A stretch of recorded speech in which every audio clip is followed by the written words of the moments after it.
இறங்கிடாம போகணும்.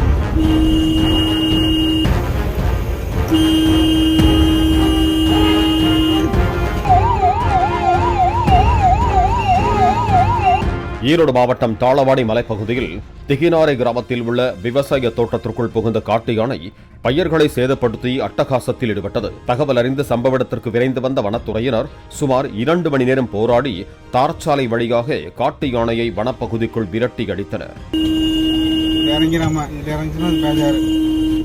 போகணும்.